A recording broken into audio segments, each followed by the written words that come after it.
강남의 밤은 유난히도 변함이 없었다.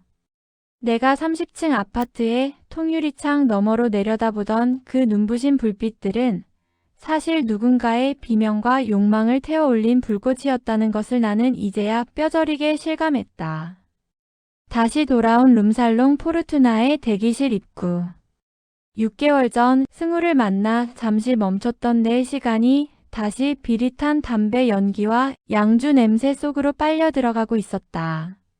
승우와의 관계는 철저히 비밀이었다. 그 누구에게도 작별 인사를 하지 않았고 은퇴를 선언하지도 않았다. 그저 지아라는 이름이 지명부에서 조용히 사라졌을 뿐이었다. 그리고 오늘 나는 마치 어제도 출근했던 사람처럼 무표정하게 거울 앞에 앉았다. 언니들은 나를 향해 묘한 눈길을 보냈지만 이 바닥에 생리상 깊게 묻지 않았다. 누군가 사라졌다가 다시 나타나는 것은 결국 그가 기댔던 행운의 유효기간이 끝났음을 의미한다는 걸 모두가 알고 있었으니까. 거울 속에 비친 내 얼굴 위로 승우가 사주었던 최고급 파운데이션을 펴 발랐다. 수술 후유증으로 푸르스름하게 죽어버린 피부색과 눈가에 다크서클을 감추기 위해 나는 평소보다 더 두껍고 견고한 가면을 덧칠했다. 거울 속 여자는 더 이상 대학생 서윤이 아니었다. 30층의 꿈을 정산당하고 다시 시장에 나온 쓸모를 재평가받아야 하는 중고 물건 지아였다. 마담 언니는 내 수척해진 분위기가 오히려 사연 있는 여자 같아 보인다며 만족해했다. 첫 테이블을 위해 복도를 지나던 찰나였다. 반쯤 열린 1번 VIP룸 문틈 사이로 익숙한 웃음소리가 새어나왔다. 나는 발등에 못이 박힌 듯 그 자리에 얼어붙었다. 승우였다. 한 번도 잊은 적 없는, 아니 잊을 수 없는 그 목소리가 문틈 너머에서 들려오고 있었다. 나는 숨을 죽이고 아주 잠깐 안을 들여다보았다. 승우는 예전과 다름없는 포마드 헤어와 흐트러짐 없는 수트 차림으로 소파 깊숙이 기대어 앉아 있었다. 그리고 그의 옆에는 내가 처음 그를 만났을 때 입었던 것과 소름 끼치도록 비슷한 스타일의 하얀 레이스 원피스를 입은 앳된 아이가 앉아 있었다. 그는 여자의 턱을 다정하게 괸고 무언가 속삭이고 있었다. 그 다정한 눈빛, 그 부드러운 손길. 불과 한 달 전까지 내 것이었던 그 모든 풍경이 다른 누군가에 의해 완벽하게 재현되고 있었다. 승우에게 우리는 사람이 아니었다. 유효기간이 지나면 폐기하고 다시 규격에 맞춰 갈아 끼우는 소모품일 뿐이었다. 가슴 안쪽이 텅 빈 것처럼 시려왔지만 나는 울 수 없었다. 여기서 울면 내 가면이 녹아내릴 테니까. 속이 뒤틀리는 것을 느끼며 화장실로 향했다. 변기 칸에 들어가 문을 잠그고 거친 숨을 몰아쉴 때 세면대 쪽에서 젊은 여자애들의 목소리가 들려왔다. 아까 1번 방에서 승우 옆에 앉아있던 그 하얀 원피스의 주인공이었다. 야, 이번 손님 진짜 대박이야. 매너도 너무 좋고 나한테 공부만 하래. 자기가 다 알아서 해준다고. 아이는 들뜬 목소리로 친구에게 자랑을 늘어놓고 있었다. 아파트도 알아봐 준대. 진짜 로또 맞은 것 같아. 친구의 부러움 섞인 맞장구가 이어졌다. 그 천진난만한 목소리가 내 고막을 찢는 것 같았다.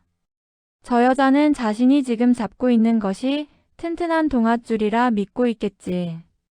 그것이 사실은 목을 조이는 화려한 쇠사슬인 줄도 모른 채. 나는 문 뒤에 숨어 입술을 피가 나도록 깨물었다. 나가서 말해주고 싶었다. 도망쳐. 그 남자가 말하는 공부와 아파트는 내 영혼을 가져가는 대가야라고. 하지만 나는 끝내 입을 열지 못했다. 나조차 그 지옥에서 정산당하고 돌아온 패배자일 뿐이었으니까. 여자의 웃음소리가 화장실을 빠져나갈 때까지 나는 숨을 죽인 채 그 자리에 주저앉아 있었다. 그날 밤 나는 지명을 받는 족종내 앞에 놓인 술을 거절하지 않았다. 아니, 오히려 내가 먼저 잔을 채웠다. 수술 후라 술을 마시면 안 된다는 경고 따위는 중요하지 않았다. 머릿속에 맴도는 승우의 웃음소리와 화장실에서 들은 어린 여자의 목소리를 지우기 위해 독한 양주를 목구멍으로 쏟아부었다. 정신이 아득해질수록 고통은 희미해졌다. 손님들은 술 잘 마시고 화끈하게 잘 논다며 팁을 건넸지만 나는 그 돈조차 쳐다보지 않았다. 그저 이 밤이 영원히 끝나지 않기를, 내일 아침에 차가운 햇살을 마주하지 않기를 바랄 뿐이었다. 그날 밤의 끝은 기억나지 않았다. 어떻게 원룸으로 돌아왔는지, 누가 나를 부축했는지조차 흐릿한 채 나는 암흑 속으로 침잠했다. 눈을 떴을 때는 이미 정오를 훌쩍 넘긴 시간이었다. 좁은 원룸의 창문 새로 스며든 햇살이 칼날처럼 눈을 찔렀다. 머리는 깨질 듯이 아팠고 온몸은 두들겨 맞은 듯 무거웠다. 어젯밤의 조각난 기억들이 숙취와 함께 몰려왔다. 1번 방 문틈 사이로 보이던 승우, 하얀 원피스의 아이, 그리고 화장실에서의 대화. 나는 천장을 멍하니 바라보며 어제의 상황을 하나하나 복기했다. 승우는 여전히 견고한 낙원에 살고 있고 나는 그 낙원에서 정산된 채 이곳 8평의 원룸에 처박혀 있었다. 그와 나의 관계는 시작부터 끝까지 오직 그의 필요에 의해 설계되었음을 나는 이제야 선명하게 이해했다. 그는 나를 사랑한 것이 아니라 나의 청춘을 소비하고 있었을 뿐이었다. 나는 곁에 놓인 핸드폰을 확인했다. 승우에게서는 당연히 아무런 연락이 없었다. 어제 그 가게에서 나를 봤을지도 모르지만 그는 모른 척했을 것이다. 유효기간이 지난 물건은 그의 관심 밖이니까. 나는 거칠게 일어났다. 입안에서 쓴맛이 감돌았다. 나는 편의점에서 산 담배 한 갑을 뜯었다. 한 번도 피워본 적 없었지만 지금 이 순간만큼은 무엇이라도 붙잡고 싶었다. 떨리는 손으로 불을 붙여 연기를 깊게 들이마셨다. 콜록콜록. 숨이 막히는 매캐한 연기가 폐부를 찌르자 지독한 기침이 터져나왔다. 눈물이 핑 돌았다. 인생의 첫 담배는 내가 꿈꿨던 서울의 삶만큼이나 쓰고 비릿했다. 하지만 연기를 뱉어내자 기묘한 해방감이 찾아왔다. 그래, 이게 바로 내가 서 있는 밑바닥의 맛이었다. 나는 담배를 비벼 끄고 책상 위에 놓인 노트북을 폈다. 그리고 대학교 휴학 신청 페이지를 열었다. 승우가 넉넉히 넣어준 그 정상금은 역설적이게도 내가 다시 시작할 수 있는 미천이 되었다. 나는 복학 신청 버튼을 눌렀다.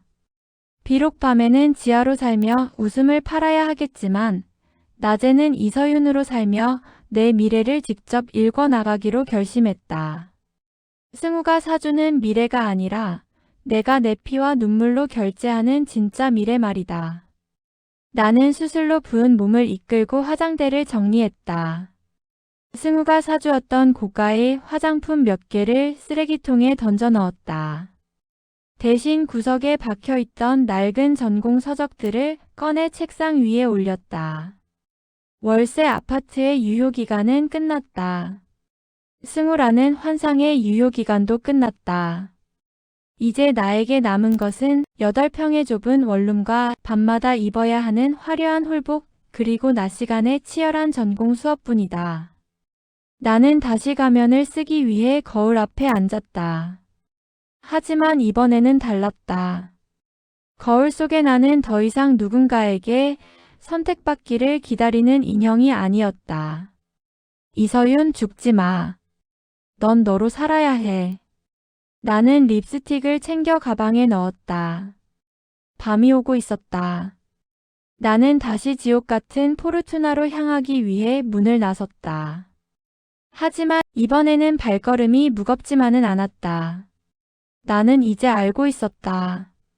내 삶의 유효기간을 결정하는 것은 더 이상 승우의 입금 알림이 아니라 내 스스로 내디딘 이 발걸음이라는 사실을. 그래서 나는 오늘을 또 살아간다.